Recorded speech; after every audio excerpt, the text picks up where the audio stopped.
In Israel, the week-long ceasefire is over. Negotiators were trying to extend the truce into the weekend after 8 more hostages were released yesterday. But the IDF says Hamas violated the agreement by firing rockets at Israel. For more on the end of the ceasefire and what that means, I'm joined by former Director of Cybersecurity Policy for the Department of Defense, retired U.S. Army Colonel John Mills. Also with us is the CEO of the Israel Innovation Fund, Adam Scott Bellos. So, Colonel Mills, let me start with you. What do you think the next phase of this war is going to be now? I mean, you got plenty of hostages still there, including Americans. Do you see another temporary truce, or is this just going to be bombardment? Well, let's just focus on Israel's end state, which is the destruction of Hamas. And that's what's going to happen here. So they're going to go after the 2 Hamas leaders that are in the Gaza area, and that's Yahya Sinwar and Mohammed Daif, and then also the lead negotiator who's in Qatar, and that's Ismail Haniyeh. So that's the end state. We tactically received some hostages over. Okay, that's good. But this was it was not surprising that the truce came to an end. Maybe some more truce in the future. We'll see. So, Adam, in regard to combat resuming in the war, Israel says Hamas broke the ceasefire. Obviously, they launched rockets. We know that. Hamas claims, of course, Israel is to blame. What's your take?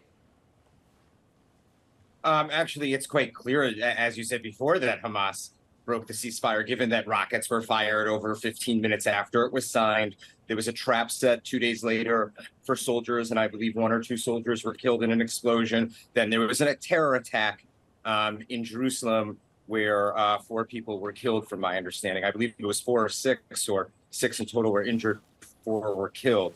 So, I mean, if you look at the propaganda of the last couple of weeks, it's very clear that anything that comes out of the Hamas spokespeople is a complete fabrication.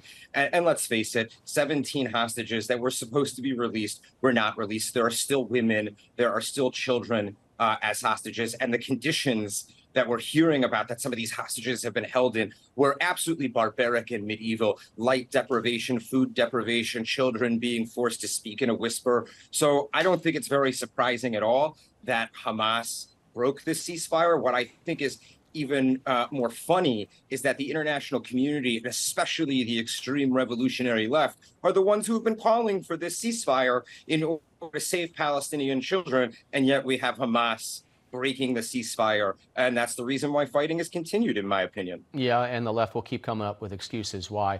Colonel, the New York Times report says Israel obtained Hamas's battle plan for the October 7th terrorist attack more than a year before it happened. According to the report, the approximately 40-page document, which the Israeli authorities codenamed Jericho Wall, outlined point by point exactly the kind of devastating invasion that led to the deaths of about 1,200 people. That was what the New York Times said. So the documents were circulated widely, though, among Israeli military and intelligence leaders.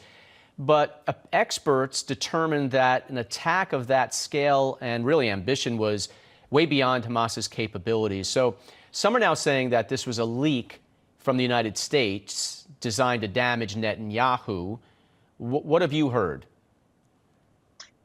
Well, clearly that report did not come out of thin air. It's called in D.C. and other places talking on background. So obviously somebody was talking on background.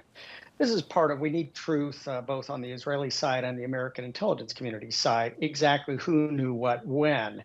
I've reviewed these battle plans, these documents taken out Hamas terrorists, very complex, very detailed plan. And again, this is unprecedented, this whole assault. This was a furious artillery barrage of rockets.